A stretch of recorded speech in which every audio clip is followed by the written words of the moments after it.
वहीं नेपाल में social media ban करना सरकार पर भारी पड़ता दिखाई दे रहा है। संसद भवन तक प्रदर्शन की आग पहुंची तो ओली सरकार के हाथ पांव फूल गए। प्रदर्शन कर रहे 15 से ज्यादा लोगों की मौत हुई है। गृह मंत्री इस्तीफा दे चुके हैं, सैकड़ों लोग जख्मी हैं। नेपाल में बिगड़ते हालात को देखते हुए भारत ने नेपाल से सटे बॉर्डर इलाकों में चौकसी और भी ज्यादा बढ़ा दी है। पूरी खबर देखिए इस रिपोर्ट में।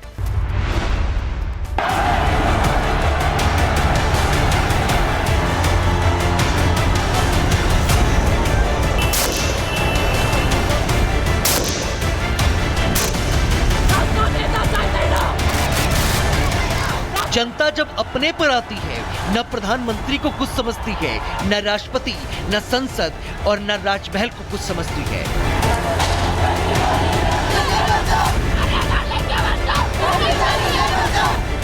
भारत से गिनती के 4 कदम की दूरी पर जनता प्रधानमंत्री वांटेड, जिंदा या मुर्दा के पोस्टर लेकर घूम रही है। नारे गूंज रहे हैं, प्रधानमंत्री चोर है।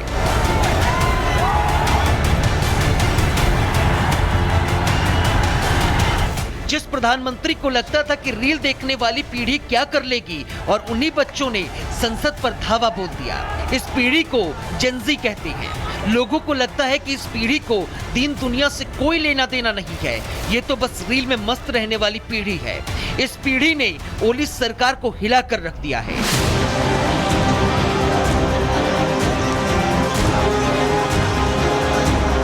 प्रधानमंत्री ओपी शर्मा ओली से लेकर राष्ट्रपति रामचंद्र पौडेल और उपराष्ट्रपति राम सहाय यादव तक भागते फिर रहे हैं। नेपाल इस विद्रोह से दहल रहा है। पूरी दुनिया में ऐसा आंदोलन नहीं हुआ। प्रदर्शन में जेनजी के बच्चे बकायदा स्कूली यूनिफॉर्म में शामिल हुए ताकि नजर आए कि ये नौजवानों का आंदोलन है।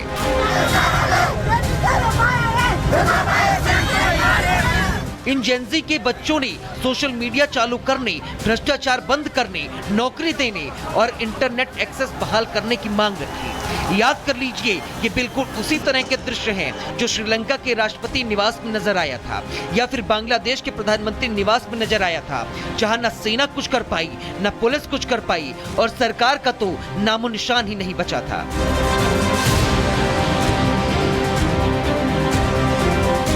नेपाल में फेसबुक, इंस्टाग्राम समेत 26 सोशल मीडिया वेबसाइट्स पर बैन क्या लगा? युवाओं का गुस्सा 7वें आसमान पर पहुंचा। हजारों की संख्या में जेनजी लड़के और लड़कियां सड़कों पर उतर आए। इसे देखते हुए पुलिस ने आंसू गैस के गोले दागे, पानी की बौछारें की, कई राउंड फायरिंग भी की, जिसमें कई लोग घायल हो गए, कई लोग तो मारे गए। लेकिन प्रदर्शनकारी एक कदम भी पीछे नहीं हटे। नेपाल की केपी ओली सरकार ने जो फैसला लिया, उससे ये नतीजा आना तो स्वाभाविक था, क्योंकि नेपाल की सत्ता में काबिज लेफ्ट गुटों का रुख चीन की तरफ सॉफ्ट रहा है और नेपाल की सरकार भ्रष्टाचार के गंभीर आरोपों में घिरी हुई है। लोगों के पास नौकरी नहीं है। इन आरोपों को दबाने के लिए उसने मीडिया पर नकेल कसनी शुरू की। टेलीविजन चैनलों और अखबारों को उसने अपने समकक्ष खड़ा कर लिया। जनता के असली मुद्दे चैनलों ने दिखाने और अखबारों ने छापने बंद कर दिए। इसकी प्रतिक्रिया में पुराने पत्रकारों, छात्रों, अध्यापकों, कार्यकर्ताओं और वकीलों ने यूट्यूब, फेसबुक, ट्विटर जैसे सोशल मीडिया प्लेटफॉर्म्स पर अपनी बात रखनी शुरू की। लेकिन सरकार कुछ भी करके इसे बंद कर पाने में सफल नहीं हो रही थी। उसके बाद सरकार ने एक फॉर्मूला निकाला,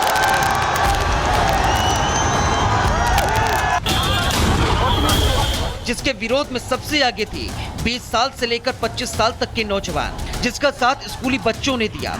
इसमें आम जनता भी जुड़ती चली गई और सबने मिलकर मीडिया, सोशल मीडिया पर बैन, भ्रष्टाचार और आर्थिक मंदी को लेकर सरकार के खिलाफ मोर्चा खोल दिया। और अब नेपाल के गृह मंत्री रमेश लेखक ने इस हिंसक विरोध प्रदर्शनों की जिम्मेदारी लेते हुए अपने पद से इस्तीफा दे दिया। इसे सिर्फ सोशल मीडिया की बहाली की लड़ाई कहना भूल होगी। नई पीढ़ी अपनी सरकार से आजादी, ईमानदारी और अच्छा भविष्य चाहती है। बिकाऊ मीडिया से मुक्ति चाहती है। वो झूठे वादों से तंग आ चुकी है और इन सब से वो दूरी चाहती है। Bureau report, Republic Bharat.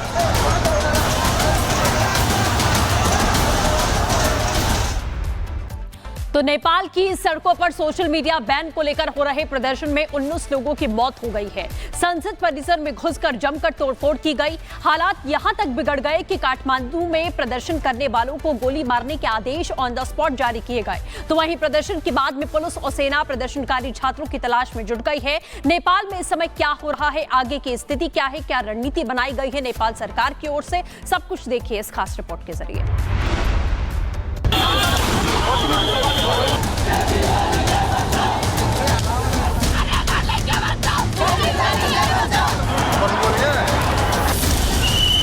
Bharat के पड़ोसी मुल्क नेपाल में सड़कों से लेकर सोशल मीडिया तक आग सुलग रही है। एक साल के अंदर नेपाल में 2 बार हिंसा हुई, लेकिन इस बार काठमांडू में जेनजी ने जो शोले भड़काए हैं, उससे नेपाल का आसमान अनिश्चितताओं के गुबार से भर गया है।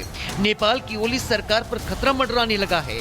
ओली सरकार के तख्तापलट की दस्तक साफ सुनाई दे रही है, जिसका असर सिर्फ नेपाल ही नहीं बल्कि भारत पर भी पड़ेगा।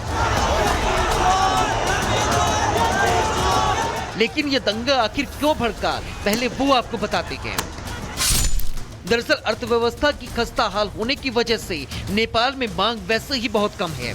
जो लोग फेसबुक या इंस्टाग्राम पर अपना सामान बेच रहे थे, बैन की वजह से उनका धंधा ठप पड़ गया। यूट्यूब और गेटहब जैसे प्लेटफॉर्म नहीं चलने से बच्चों की पढ़ाई भी मुश्किल हो गई। विदेश में रहने वाले लोगों से बात करना महंगा और मुश्किल हो गया। जो स्वतंत्र पत्रकार वास्तविक मुद्दे पर बात कर रहे थे, वो सूचनाएं मिलना बंद हो गई। नतीजा सरकार के निकम्मेपन और मीडिया को लेकर जो गुस्सा अभी तक दबा हुआ था, वो सड़कों पर आ गया और जनता दहाड़ती हुई सीधे संसद में घुसती हुई चली गई। नेपाल की सत्ता पर काबिज गुटों का चीन की तरफ झुकाव काफी है। इसीलिए नेपाल की सरकार ने टिकटॉक, वाइबर, निम्बज और पोपो लाइव पर बैन नहीं लगाया, सिर्फ इसलिए क्योंकि टिकटॉक और पोपो चीनी कंपनियां हैं, जबकि वाइबर का मालिकाना हक जापान और निम्बज का नीदरलैंड की कंपनी के पास है। और वैसे इन सब के बीच सबसे बड़ी बात यह है कि अगर नेपाल में बैन हुए ऐप्स रजिस्ट्रेशन के लिए मना कर देते हैं, तो यूजर्स को उनके चीनी अल्टरनेटिव पर शिफ्ट होना पड़ सकता है। जैसा कि पहले ही बताया गया है कि नेपाल सरकार ने चीनी ऐप्स को पहले से ही रजिस्टर्ड माना हुआ है, और क्योंकि चीन में लगभग हर अमेरिकी ऐप का अल्टरनेटिव इस्तेमाल किया जाता है, तो हो सकता है कि नेपाल के उन लोगों को उन ऐप्स पर शिफ्ट होना पड़े और इससे चीन का सबसे बड़ा फायदा होगा।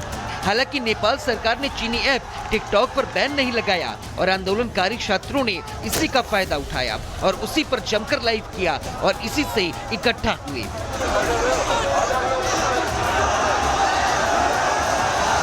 नेपाल का युवा वर्ग सड़कों पर आ गया। हिंसा, आगजनी, बवाल, नारेबाजी के बाद युवा प्रदर्शनकारी नेपाल की संसद तक में घुस गए। संसद के दोनों दरवाजे विद्रोह की ताकत से तोड़ दिए गए और तो और वहां की दरों और दीवारों को क्रांति की मशाल से जला दिया गया।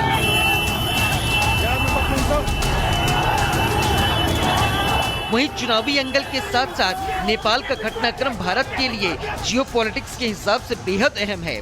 हालांकि भारत नेपाल में लोकतंत्र का हिमायती रहा है और मुसीबत के समय भरोसेमंद साथी के तौर पर खड़ा रहा है, लेकिन बीते कुछ सालों से नेपाल की सत्ता में काबिज लेफ्ट गुटों का रुख चीन की तरफ सॉफ्ट रहा है और गाहे बगाहे भारत के साथ तनातनी के मुद्दे उठाए गए हैं।